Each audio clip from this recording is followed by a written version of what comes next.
Hello there everyone, welcome to the Yoshi channel. Thank you for clicking on the video. Let's jump right into the news on Terraria. Yet again, Terraria has released a bunch of patch notes on what is going to be coming in the Journey's End update. Let's get right into it. To start it off, a bunch of enemies and bosses are getting new rebalances. Firstly, we have the Golem. Now, Golem has been seen as one of the easier bosses as you fall after Plantera, but he's much easier than her.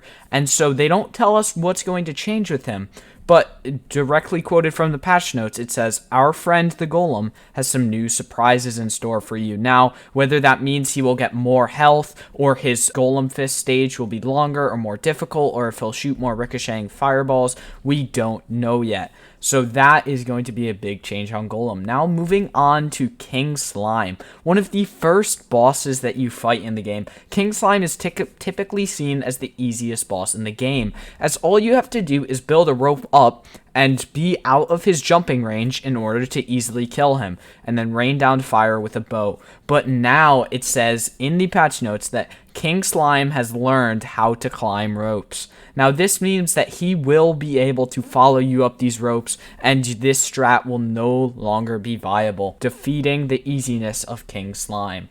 Now we're taking a big jump in the game and going all the way to the end of it, to the Moonlord. Now Moonlord is by far the most difficult boss in the game, and an easy way to kill him is just sit in a box with a solar eruption and just hit him repeatedly over and over. Since you're protected from all of his large laser beams, you don't get hit by that, and then you can have a teleporter that will teleport you to heal whenever you need to. It's a whole strat that is no longer viable. Directly quoted in the patch notes, it says, "The Moonlord laughs at your pathetic attempts to defeat him by hiding inside boxes." Now, we can assume from that quote and this picture, that he is going to learn how to shoot through objects and will easily kill you through boxes.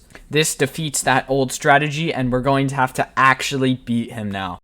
Weapon and armor changes are next on the list. To start it off, we have the infamous short sword. Short swords are seen as one of the weakest items in the game, as they're what you start off with. You start off with a copper short sword, and they used to only be able to stab in one direction. That's why they're so bad. You can only stab on the x-axis horizontally. You couldn't go up or down. But now they are no longer content to exist solely on the x-axis.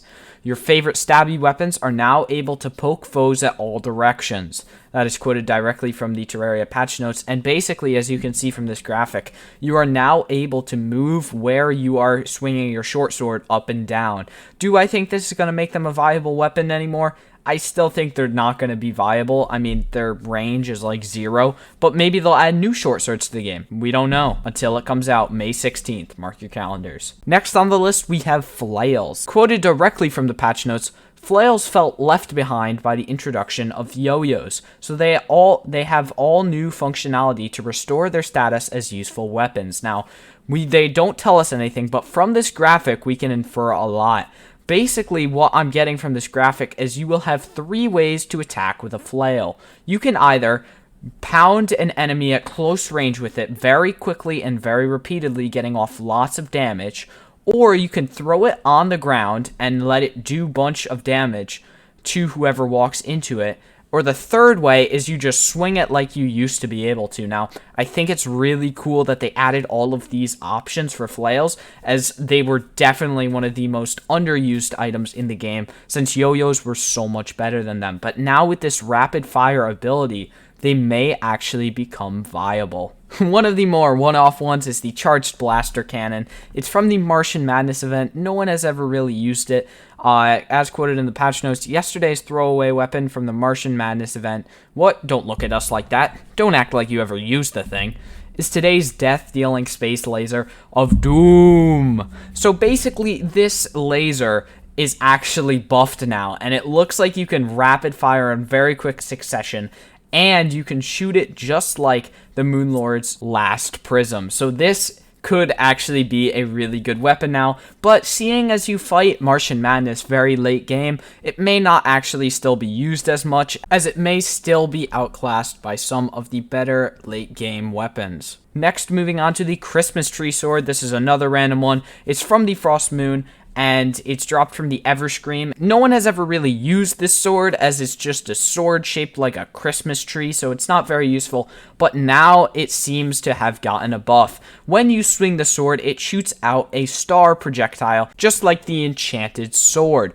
But as this star comes flying out of the Christmas tree, it also detaches light bulbs to it, and these bulbs could actually do damage. It doesn't show them doing any damage in this little teaser for it, but I'm going to assume that they will do damage. Now, I don't want to guarantee anything on that in case it's wrong, but it could be true. The rest of the weapons that were put into the patch notes were kind of one-offs, and they were all early game items, so if you want to go check those out, I will link the official patch notes for this in the description if you want to go check those out. But we are going to jump actually straight into the armor section. Now, there were 4 sets of armor that were changed in this. We have Hallowed Armor, Titanium Armor, Stardust Armor, and Solar Armor. To start it off with the lowest one, we have Hallowed Armor. Now, this armor set isn't actually used that much, as it's quickly replaced by Chlorophyte Armor and better things in the game if you're running through this quickly, but it is a good set, and now it is even better. It gives you a set bonus called Holy Protection. This protection, basically what it does is it gives you periodic immunity to damage. So say you're fighting an enemy, you will get a buff. Now, if the enemy hits you when you have this buff, you will gain immunity to damage for a brief moment. And after this period of immunity ends, then it's 30 seconds before you can get it again. But still, this is a very large buff to the Hallowed Armor, as it is very good for it, and getting immunity to damage is not underpowered at all. Now, moving on to Titanium Armor. This Titanium Armor actually looks really fun now. So as you attack enemies, titanium shards will accumulate and spin around you. So basically what this means is that whenever you hit an enemy, you will get a titanium shard, and it will max out at a certain amount. Now, these shards will deal damage to enemies who try and attack you at close range, and will inflict knockback on them. So if they are hit by them, they will both take damage and get knocked back. So you can use them defensively to keep enemies away, or you can use them very aggressively and push many fights with these and hope that they will keep you safe. Thirdly, on our random armor list, we have the Stardust Armor. Now, this is one of the very late endgame items. It is made from Luminite and Stardust fragments. The Luminite you obviously get from Moonlord, so literally the final boss in the game, and then the Stardust from the Celestial Pillars event, which is the second to last thing you do before you complete the bosses in the game. But Stardust Armor hasn't been the best, to be totally honest. It gives you a Stardust Guardian, but in order to use the Stardust Guardian, you need to manually trigger where he goes, and then once you put him in a certain spot, he can only roam a few blocks from there and try and kill enemies from there, and he doesn't exactly do the most damage. But now the Stardust Guardian in the Journey's End update is going to have a much more vigorous and aggressive attack, and he will automatically attack without prompting. This means that you will no longer have to place him where you want him to attack. He will automatically find targets and attack them with higher damage than he used to. So this is a major buff for this set, and truly makes it feel like an endgame armor.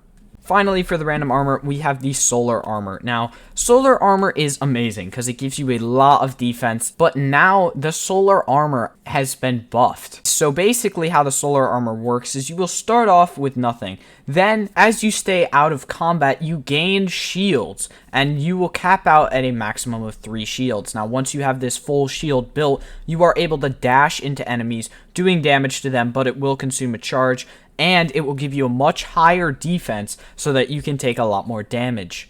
But now it has been buffed. The Solar Helmet now gives you a greater critical chance. The Solar Breastplate now gives you a melee damage bonus, and each piece of the set now gives you a 1 health per second regen. Along with that, the biggest part to this buff is that instead of only getting damage reduction when you have the shield, Solar Flare Armor will always have damage reduction. It's just you will get increased damage reduction when your shield is fully up. Also, you can now dash quicker with this, as the recharge time between shield charges has been reduced by 1 second. So that is the final of random armor buffs. Along with that, they haven't shown us all of them, obviously, because they're trying to surprise us for Journey's End. They have given us lots of news, but they're still keeping a bunch in store.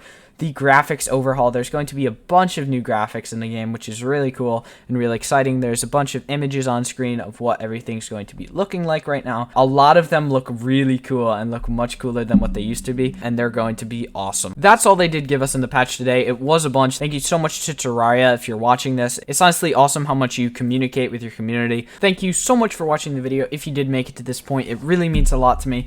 If you did enjoy the video, please remember to leave a like on it, as it would help me out a bunch, along with subscribing to the channel, as that would be awesome. I haven't gotten a new subscriber in like a few weeks now, so it would be amazing if you subscribe to the channel. I hope you have an amazing day, and I will see you in the next one.